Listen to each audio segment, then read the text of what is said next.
On the left, yeah, Black-White Aristocrats. That was, like I said, recently popping up online, seeing if we can get another good finish here. Tom Ross playing Bant Megamorph. He's on the right as we start things out. Now, normally, how do you feel about the rally decks in the format? We see them crop up from time to time, especially against this kind of fair Bant-style strategy. Well, I think there's the major thing for me is how well does the deck look at cards? Because most of the time, your just curve of creatures, it's not going to be good enough to win the game.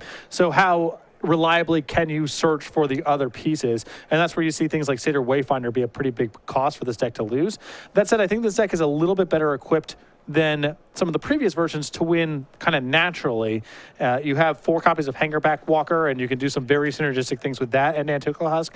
You have Smothering Abomination. That card left unchecked is also capable of winning a game. Yeah, also interested, a Karsi High Priest in a lot of ways can actually fuel bigger Rally of the Ancestors as well as finding your way towards some of these other cards. Yeah. So it's going to be Carrier Thrall on turn 2 for Alan Jackson. That's the 2/1 that when it dies, you get an Eldrazi Scion.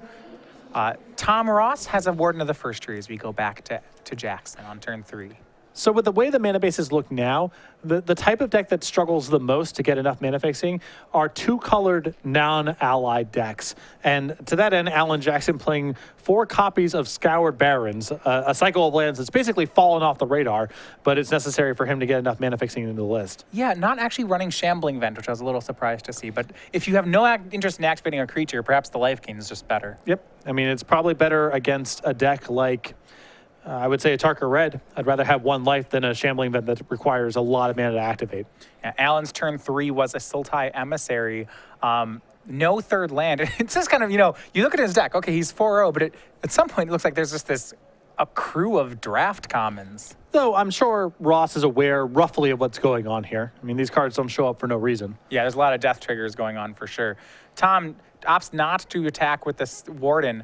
He didn't actually want to pump it, and Alan perhaps would have just blocked with Sultai Emissary. Instead, he makes a Morph and passes back. You know, normally that's a free roll to attack with Warden, but again, when Sultai Emissary is on the other side of the board, it's not really free anymore. Nope. There is a copy of Rally of the Ancestors in Alan's hand. Looks like he's still missing that land drop, so he's going to go swing Carrier Thrall. And this is definitely a check on Tom. If Tom blocks, Alan will get a Scion, and he'll get a 3rd mana.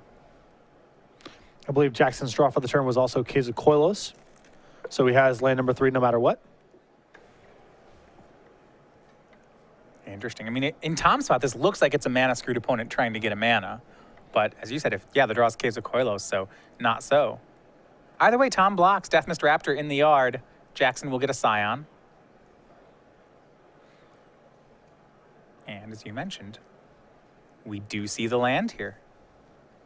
And it's going to be Merciless Executioner for Alan Jackson. Nice looking turn. Yeah, takes care of his own Sultai Emissary and the Warden of the First Tree. So he gets a Manifest after the 1/1 dies.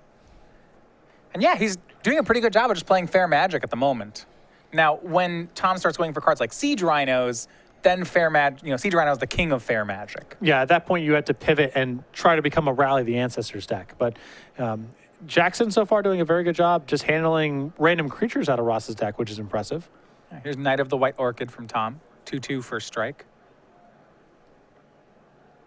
Remember, actually, yeah, with the Bant Megamorph decks, apologies, there's nothing like a Siege Rhino here. I suppose his most Siege Rhino style card is something like Gideon. You know, if he wants to just play fair magic, that'll put pressure on Alan to suddenly turn into, I guess, a Rally of the Ancestors deck. Yeah.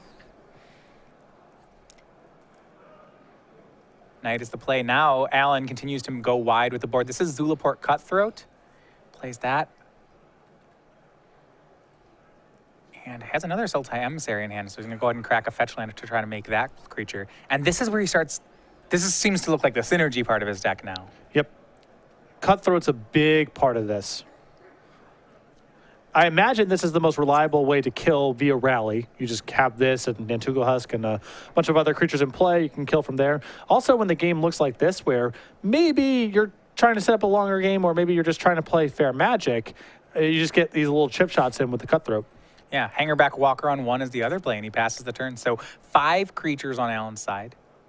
Does have 2 more in the graveyard, and I believe a Rally in hand. So, yeah, you have to start counting here, especially because of that Cutthroat. You see Tom, yeah, he's going to go ahead and use this opportunity to Dromoka's command and fight down the Zulaport Cutthroat. Yeah, it has to start there.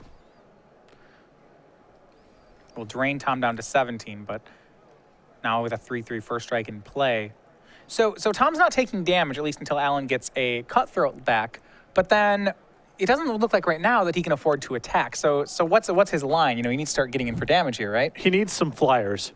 That's what it comes down to. And even if he finds a flying creature, if Jackson finds a sack outlet for the Hangerback Walker, that doesn't work anymore as well. It feels like Ross is getting into a pretty tough spot here with Alan just kind of like gumming up the works here, slowing the game down, getting in points of damage, and still playing towards Rally Ancestors. On his turn, though, Tom's going to swing. Does that mean we have some birds showing up? Or some? Yeah, he'll go with a Morph, actually. And 2 mana up. That feels like a Den Protector. And Deathmist Raptor in the graveyard. Right, so it'll be and get back something like Dromoka's Command. Maybe protect himself, insulate himself from a rally kill. But Jackson down to 16. Remember, he did get that manifest earlier, so depending what he manifested into, could have a flip-up ability.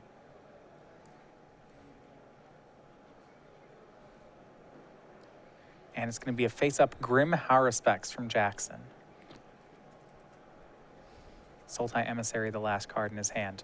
Now, Haruspex, so important to remember, whenever another non-token creature dies, he gets to draw cards that won't trigger off the Eldrazi Scion, but can give him range to just attack with everything else if he wants to.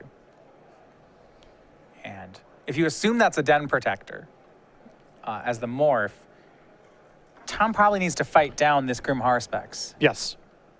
And that's why I think you're seeing Jackson kind of pass the turn here. Put the ball in Ross's court to move first, and if Jackson has something like one of his copies of Murderous Cut, he gets the full blowout. And even if he doesn't, he starts wearing down Ross's removal spells, which will eventually make the rally even more powerful. Yeah, and there was the flip, getting back to Dromoka's Command and putting Deathmist Raptor into play. So Den Protector on Tom's side. Both players at 16 life at the moment. 3 creatures in play from Tom. We know about a Dromoka's Command in his hand. 5 on the board for Alan, 1 card in his hand.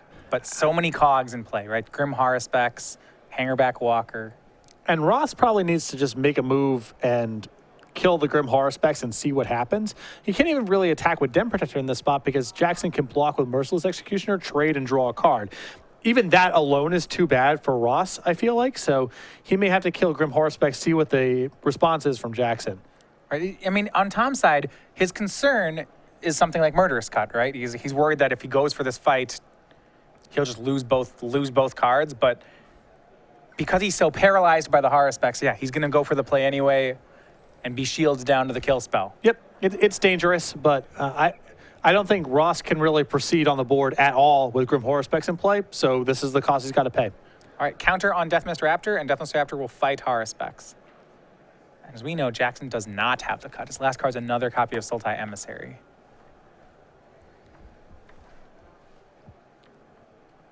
Though we don't know what the manifest is. And it's going to be a Nantuko Husk. Ooh. Oh, wow. So sacks Hangerback Walker to draw a card. Gets a Thopter. And I guess, sorry, he's looking for a rally here. Seeming likely. And then he'll go ahead and sack away the Haruspex. So Nantuko Husk, a 6/6 at the moment. Only drawing 1 card. He had the option of stacking the Executioner, but he does have to be careful with how much of that he does. Well, I think with the Executioner is doing such a good job right now of checking the Den Protector that unless he has a rally kill rolled up already, I think there's not a lot to be gained by eating for a card. Yeah, he goes down to 12 off the hit from Deathmist Raptor. And what I do like about Jackson's deck right now is just how much he can clog up the ground. You know, he has that Sultai Emissary in hand. That plus Nantuko Husk is so many more blocks coming up. Yeah, takes a long time to get through that. And all the while, he's working towards something like Rally. You go back to Jackson. He's on 12.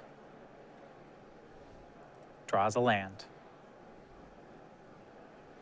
We know he has Sultai Emissary land. He has 1 more card. That was the card he drew off the Haruspex last turn. There's the Emissary. And you can see what the game plan is here from Jackson's side of the table. Ross is better straight up, creatures against creatures, of playing this sort of attrition style game. But he's not so much better that he can survive Rally the Ancestors getting this all back for a second wave. And how good is another copy of Grim Haruspex here? So now when there's the chump blocking happening, Alan will be drawing cards. And actually, Alan's going to go on the aggressive side here. He's going to swing with Nantuko Husk. I mean, at the minimum, Jackson can do something like sacrifice a Sultai Emissary, draw a card, and still have the same number of blockers back on the way. He also is incentivized to get some damage going on Ross here because he wants to make sure that if he finds Rally, it's lethal. And all the little points of damage that he gets alongside things like Zulaport Cutthroat, if he can keep a Nantuko Husk in play, that helps a lot too. That can make sure that Rally just wins the game on the spot. Well, yeah, he has to make sure that when he casts Rally, he has one Cutthroat, and then he counts the number of creatures he has in the graveyard, keeping in mind that things like, Sultai Emissary counts twice. But he has to think just, okay, how, I think if he gets a hit in for 4 here with an Nantuko Husk, it seems likely that the Rally would be lethal. So I like Tom's blocking you with Den Protector. That still forces the sack of Sultai Emissary. Manifests a card, and then Alan gets to draw a card off the Haruspex. So now it's a 4/4. It'll get to eat Den Protector. Yeah, Alan drawing cards here, and it's, it's not costing him much to do this. He set up a pretty decent defense.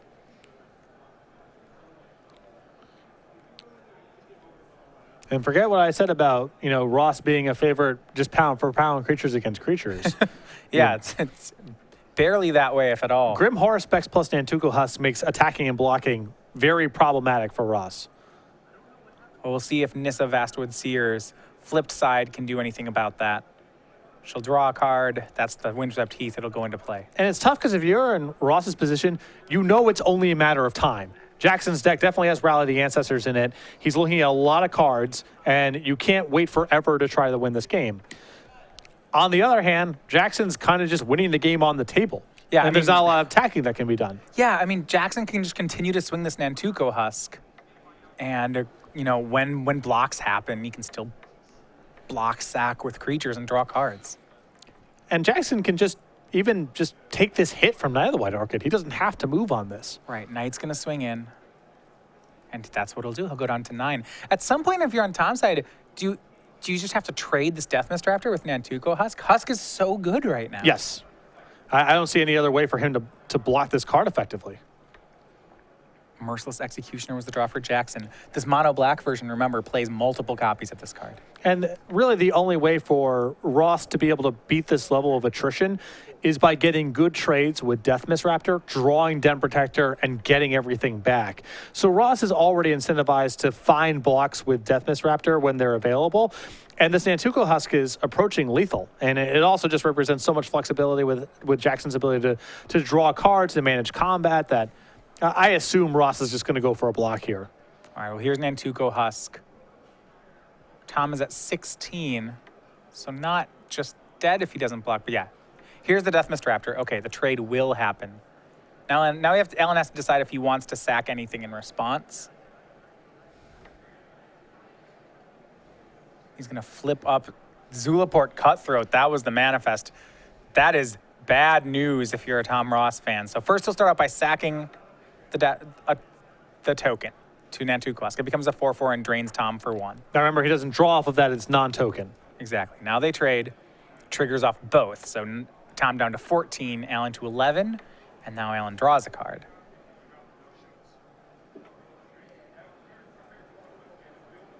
That's really scary. We've been talking about how he's been searching for Rally, but he may not even need it. He may not need it, but we're now approaching the level where if Jackson finds it, it's definitely lethal. We've now found a second copy of Zulaport Cutthroat, and Ross will not be able to survive Rally if it shows up. Here's the replacement Nantuko Husk from Alan Jackson. 1 card remaining in his hand. Nissa going to draw a Silk Wrap. That's a great draw here. He'll cast it. Yeah, I imagine Ross needs to answer Grim Haruspex. Force Jackson to make some sort of commitment here. Yeah, he's going to target Nantuko Husk. And Husk will sack itself, drain Ross down to 13, draw himself a card. It's so hard. There's so many cogs you feel like he'd have to answer. I could see him taking any creature but Merciless Executioner there. Right. That's the only one that does nothing. Ross plays a land, but still can't attack. And now we see end step Murderous Cut is the play by Alan. Can take care of one of Tom's blockers. He's going to exile. Well, looks like he had to get rid of a Haruspex in 2 lands. I'll take care of 1 Knight of the White Orchid. Now we're back to Alan's side. The fact that Tom can't attack on any of these turns just makes it feel so inevitable for Alan. But what kind of card would it take? I mean, you talked earlier about flyers, and I guess that's just really that's just it. You know, a Wingmate Rock would give Tom some play. Although not anymore, as Jackson ripped Merciless Executioner now. Nissa's dying, and Ross is playing off the top of the deck. Yeah, Executioner played. That was a sacrifice, a draw, a life gain for Alan. Here's the swing for 7. 6 at Nissa, 1 at Tom. Tom down to 11. Nissa hits the bin. Yeah, we're just playing a fair game of Magic, and Alan's winning it. And I think the last card in Alan's hand is Rally, and he may not even need it. Sultai Emissary is the play for Alan. And normally when you see commons and uncommon creatures face off against a stack of rares, you think the rares usually come out on top, but not so here. Tom drawing Wingmate Rock finally, but it's too late. At this point, Tom has lost all his creatures, so it's only 1 Lonely Bird as opposed to the pair of them. And Alan continues to swing in. Executioner jumps in front of Wingmate Rock, rather, jumps in front of Executioner. Alan not really caring, though. Tom taking 1 off the Sultai Emissary, 1 off the Executioner, Death Trigger. Jackson gets to draw a card. Tom down to 9.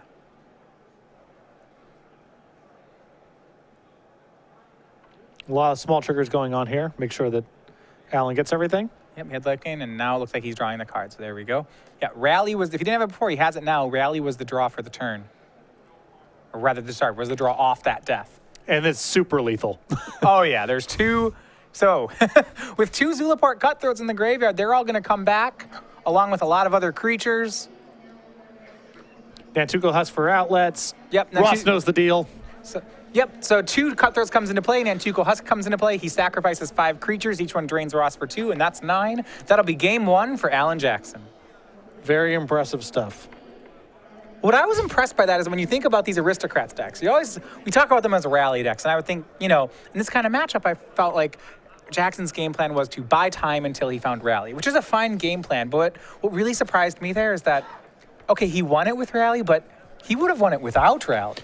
A lot of the threats that Jeskai Black goes to fight Bant Megamorph are creatures with activated powers. Soulfire, Grandmaster, Jace. The deck doesn't kill creatures very effectively, so cheap threats that have activated powers that don't need to engage in combat to be powerful, they're good against this deck. And this is a very souped-up version of that philosophy. There's a lot of cheap creatures that Jackson has here. They interlocked in a very powerful fashion, as you saw there. And it's hard for Ross to break it up because he only has so much removal, and he needs to kill a lot of different stuff. All right, well, we go to the sideboard. Tom Ross down a game. Some graveyard hate would certainly be acceptable, but let's look at what he has here on the board. So he has Arishan Cleric, Knight of the White Orchid, Mastery of the Unseen, Disdainful Stroke, Surge of Righteousness, Valorous Stance, Stratus Dancer, Hidden Dragon Slayer, Lantern Scout, Negate, and then an extra land is Prairie Stream. A lot of these seem to be set up to fight fair Magic, but that's just not what Alan's doing. Well, there's nothing wrong here with the Stratus Dancer and the Negate because that closes the door on Rally of the Ancestors. So you can bring those cards in.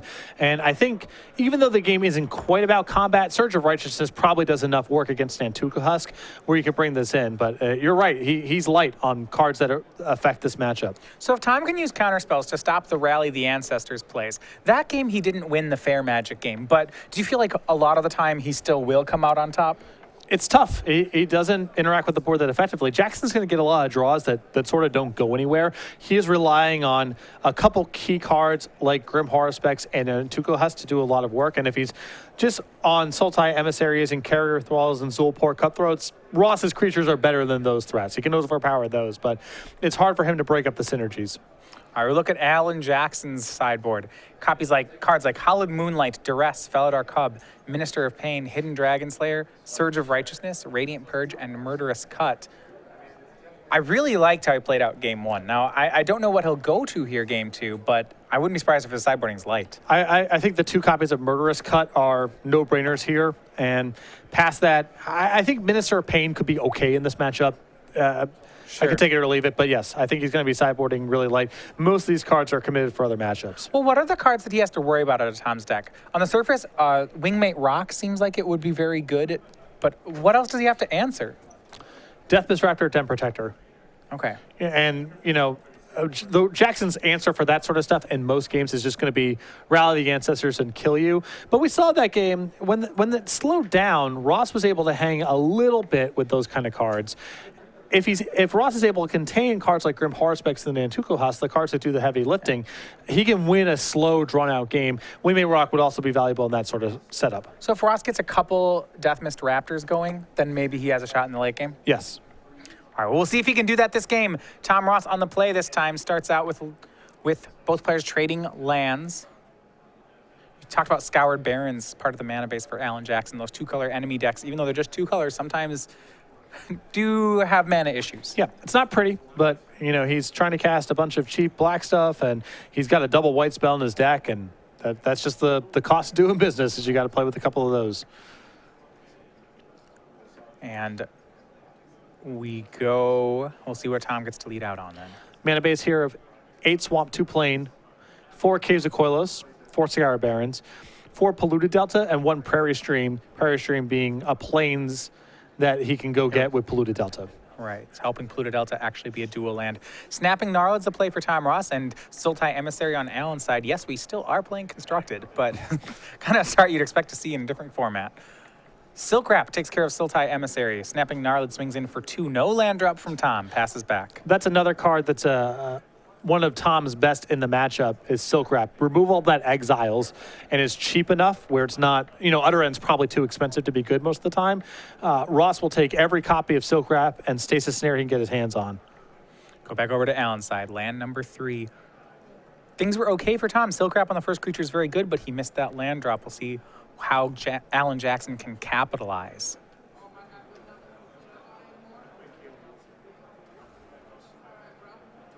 Go back over here. He does have a copy of Rally in his hand, so part of the strategy is just going to be to build up the graveyard. It's going to be Grim Horospex, and he passes back.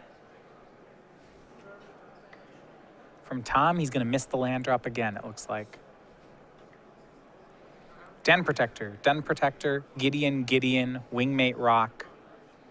One other card in his hand. A lot of good cards, but not good right now. As you see, swings for 2, plays Den Protector, and passes. This is a dangerous spot for Tom. Yep. No, that's an ugly way to do it, but he can't just pass the turn there. He's got to keep adding to the board. Back over to Alan. Does have a copy of Zulaport Cutthroat as well in hand. Murderous Cut, Rally the Ancestors, among his other cards. Here's Merciless Executioner. And just some nice value play here from Alan. He's going to sack the Executioner. Tom will sack a creature. Alan will draw a card. Yep. And then all these little exchanges wear Ross out of his ability to play a normal game and make sure that Rally is game over if it shows up. So here's the card draw off our specs. Drew a Hangerback Walker. Scoured Barrens. And just these little nickel and dimes. Even that 1-point life gain seems very relevant right here. Yeah, I think that both copies of Scoured Barrens here have not cost Jackson any tempo. I don't think he had anything to do with his mana anyway, both times. So 2 free points. Grim Horospex swings and Tom will trade. It's an interesting move from Jackson. Normally you see people very loath to trade away Grim Horospex because of its amazing presence on the board. But I like the play from Alan, actually, given the context. Yep, just keep the game as clean as possible. And it's not like Jackson is light on cards to win an attrition battle. He can fire back in with Hangerback Walker, a number of other cards. So he doesn't need the Grim Horospex to be able to execute his game plan. And with Rally already in hand, I like being very aggressive about trading. And the great setup here, Zulaport Cutthroat into play, and then another Merciless Executioner to have Tom sacrifice that second Den Protector before it got a chance to start chaining them. Puts Tom down to 17. Board is now Alan, has a Cutthroat. A lot of pressure on Tom to hit that land right now, though. He can get to Gideon if he has one. And you may ask, why is Jackson sacrificing the Merciless Executioner, which is a 3-1 against a land-screwed opponent? The logic here is Jackson wants as many copies of Merciless Executioner in the graveyard as possible. So when he rallies, it also just gets to wipe Ross's entire board. He wants them in the graveyard. Surge of Righteousness takes care of the Cutthroat. Tom back up to 19. So despite being behind on lands, Tom doing a great job of keeping his life total high. Now Jackson will play Hangerback Walker on 2 and pass. We're back to Tom.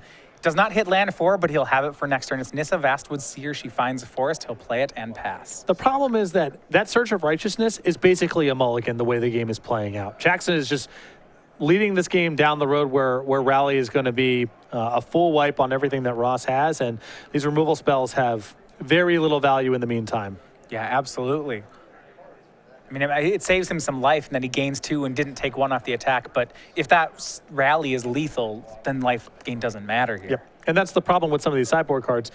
The game can play out in such a way where Surge of Righteousness is okay, but when it becomes this sort of weird attrition battle, it does very, very little. And here's a play from Alan. It's Smothering Abomination.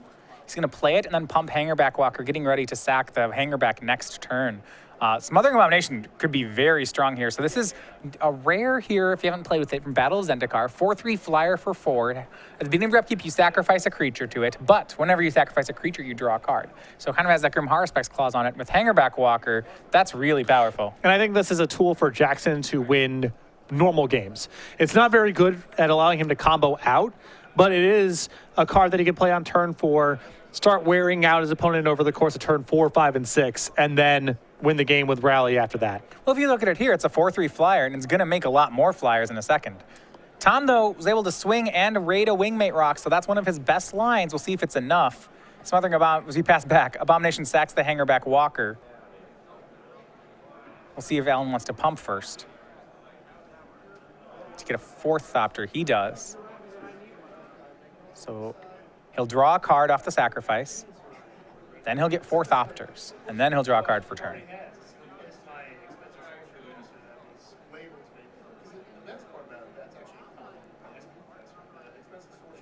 And yeah, he's building his way up toward that rally, making sure that Rally of the Ancestors is lethal.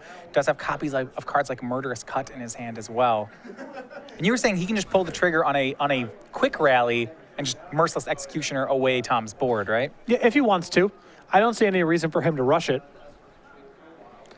It's not like Ross has a lot of very good attacks as the way things stand, and Jackson has Murderous Cuts in hand, so Jackson can really navigate this game in a number of ways. Does Alan have to be concerned about Ross maybe playing a second Wingmate Rock? Well, you know, you can. The problem with that card right now is that Ross has to make a not great attack to enable it. You send in your 1 token into the Thopters and don't even trade with all the Thopters. It's on his radar, but it's not something where Jackson needs to jump through a lot of hoops to make sure that doesn't happen. And it looks like Alan's going to go ahead and offer the trade. Smothering Abomination for a bird. This is an interesting spot, whether or not how Tom chooses to play this. He can choose to try to trade, which certainly feels bad here, but the damage race also doesn't feel good. Yep. If Jackson is making this attack, he's probably got you covered in a number of different ways. Because there's just no way, there's no reason for him to be this aggressive right now. It looks like the game is very, very favorable for him playing it slow. So if he's willing to do this, he's got a lot of routes. This is just one of those bad news attacks. When your opponent makes it, then that's just all the reasons for it are bad. You see the trade happens there. Tom trades away the token with the Smothering Abomination. See what the follow-up is for Jackson. Cards in hand, Rally of the Ancestors, Grim Haruspex, Hangerback Walker, Murderous Cut. If he would have wanted to play this Haruspex, he probably would have played it pre-combat. Could have gotten a card off the Abomination. All right, so if he attacked there and traded, that means Jackson's just falling back on the Fill My Graveyard and Rally of the Ancestors plan? Most likely. I mean, Ross at this point really doesn't have any good attacks. I think Jackson probably would like to use these Thopters and the removal spells he has in hand to answer what's on the table here for Ross and maybe 1 or 2 cards as leftovers, and then shut the door with Rally. Draw for Tom was a Dromoka's command. That gives maybe that the Wingmate Rock could swing through the Thopters with the help of that card. But then you are bust to any removal spell in response. We saw last game Tom had to play into a Murderous Cut.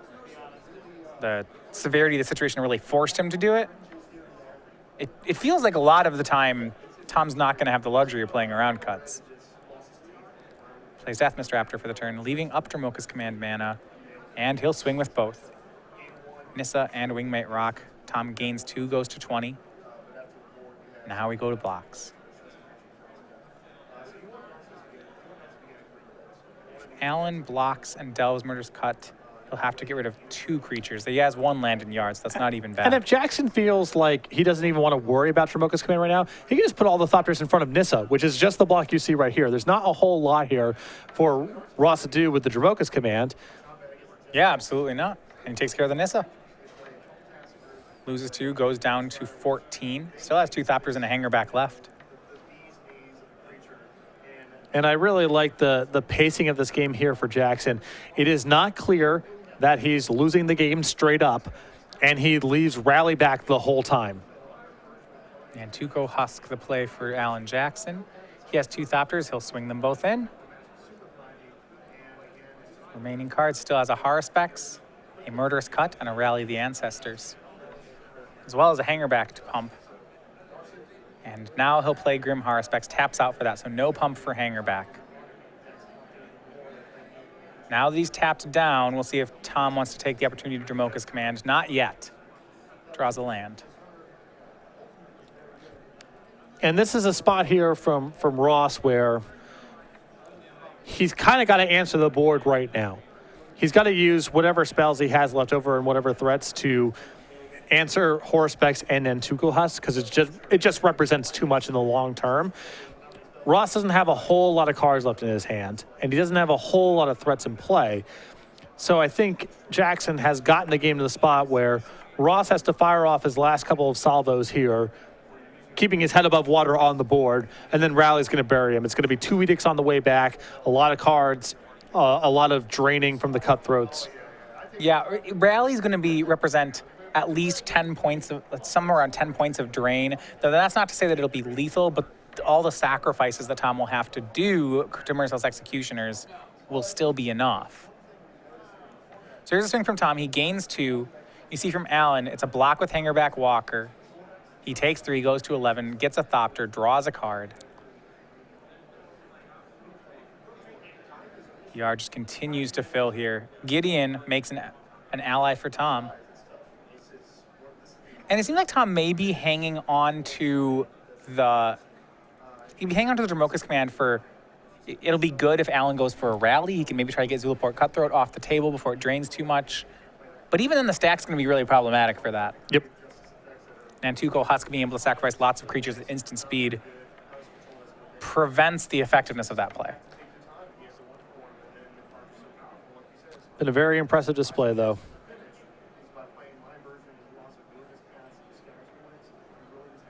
And oh no, here's a Zulaport Cutthroat for Alan Jackson.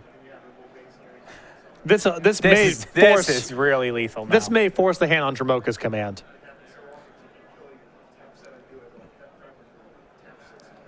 Swing of everything. Haruspex, Husk, 3 Thopters, all attacking in. At Tom, I believe. I would assume so. Ally will go in front of Haruspex. Yep, everything at Tom. He'll sack the ally to Nantuko Husk, drain Tom to 19. Then Tom will take 7.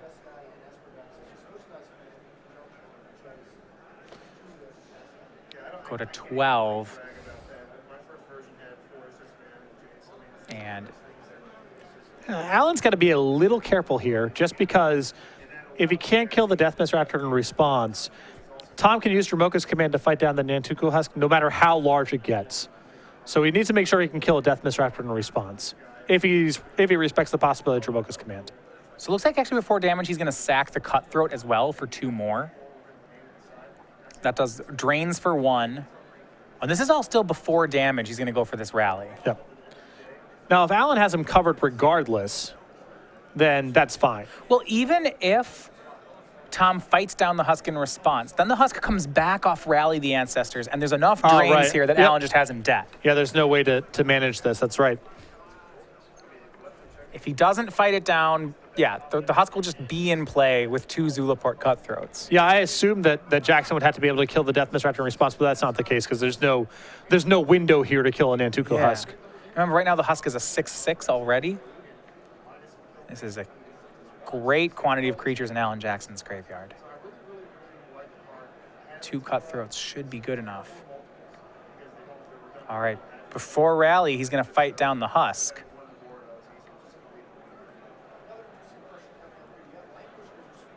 Okay. So Tom will take, well, he hasn't yet. He's going to take 3 unblocked off those Thopters. All the creatures come back into play. Immediately, the 2 Hangerback Walkers are going to die, and Tom will get drained for 4. And there's 2 edicts Yeah, involved. there's 2 edicts. Way This too is much. It's just a massacre. And 2-0, Alan Jackson in the Black-White Aristocrats deck takes care of Tom Ross. That is an impressive display from the deck. So the previous builds we've seen in last season's standard of the Rally deck, the big question was, could this deck ever win games that didn't involve Rally the Ancestors? A lot of the builds looked like they couldn't.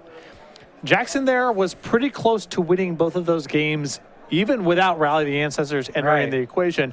And wore Ross out, and then when Rally showed up, there was no question it was going to be lethal.